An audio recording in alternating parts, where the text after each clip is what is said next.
Buenos dias a todos. My presentation today will be in English. I'm sorry, my Spanish is simply not good enough to undertake my welcoming address in Spanish. I would like to say welcome to all of you. I'm very honored to be able to attend this conference today together with my colleague Anya Bourgeois. I think the fact that the Secretary of State for Education attended this opening testifies to the importance of the subject that we are going to discuss today. So I'm honored that we can come here and present our study on entrepreneurship education in Europe. I would also like to thank the Spanish Eurydice unit for taking this initiative. They organized this conference in a very short period of time, and I'm sure that they have been using a lot of entrepreneurial skills for being able to actually getting the organization in place in time for this conference. My brief introduction will contextualize the Eurydice and the information that we will present to you in the study on entrepreneurship education. I will speak briefly about our mission, about how we work, and how our work has developed over the last decades. It will be brief, and at the end I will show you a brief video. It's a promotional video that takes the point of view of the Eurydice national units. The national units present to you how Eurydice is supporting policymaking at national level. So that will be at the end of my presentation. There will be a 3-minute video for you to see.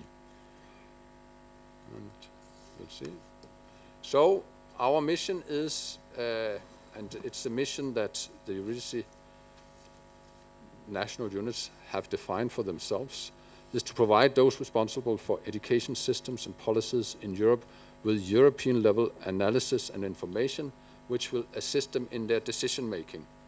And we do that by providing descriptive, comparative information in a number of policy fields, ranging from early childhood education and care over higher education reforms and to adult education. So we cover the whole education system apart from vocational education and training. We analyze information coming from member states and members of the Eurydice network related to strategies, to reforms, to regulations, and we put that information into a comparative perspective. Oh, sorry. I'm sorry. Yeah. Thank you. Okay, gracias. So, by 2015, the Eurydice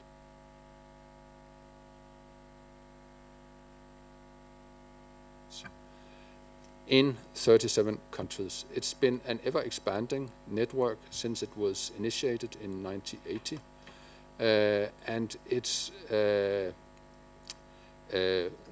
and will continue to increase. Now we are including particularly the Western Balkan countries, and it's a, should we say, a step into cooperation on educational issues for countries on the fringe of Europe.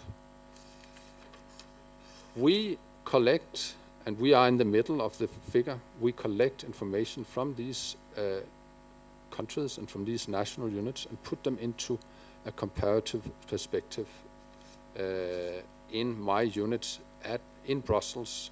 We have close cooperation with the national units through meetings and through exchanges on the scope of our different studies, about the questionnaires. So the national units are contributing and feeding into the process of developing our studies throughout the process. It's also a very intense, we are in intense contact with the national units during the production phase of the individual studies, and national units are able to comment and rectify the information that is provided in the studies. Thanks. As the State Secretary mentioned, we have been through quite an evolution since the early start in the 1980s. The Eurydice network was actually one of the first networks established in the educational field at European level. Set-up came before, but Eurydice was established in 1980, and it was one of the first instruments to try to create trust and try to ensure an exchange of information between member states in a field that obviously are close to the national interest and is a domain where countries have the full competence themselves. This is still the case, but there has been an evolution, and this display illustrates what we have been through in terms of steps. So the Bologna process, obviously in the higher education, started in 1999. We are now, since 2012, the official stock-taking unit. So we are providing the so-called Bologna implementation report on a 3-yearly basis. But obviously the Lisbon strategy put education at the center of European cooperation, and since 2000 the educational domain and the way we are cooperating on education has been developing. We have developed indicators and benchmarks, and we have developed cooperation on or in thematic working groups that discuss specific themes. Eurydice has followed that development and are providing more and more information related to European benchmarks, for instance, or to policy themes like entrepreneurship education or languages that are high on the political agenda in Europe. This is to give a state of play of policy development in the European Union and to provide an espejo or a mirror for countries to see what is happening in other countries and mirror their own national reform efforts in the desired European policy developments. If we look at our role in the policy process at European level, then the Commission and obviously the Council is becoming more and more involved in policy making in the educational field.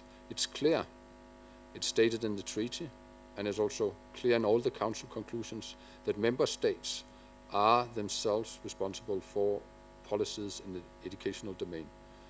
But through the Europe 2020 process, through the recommendations adopted at European level,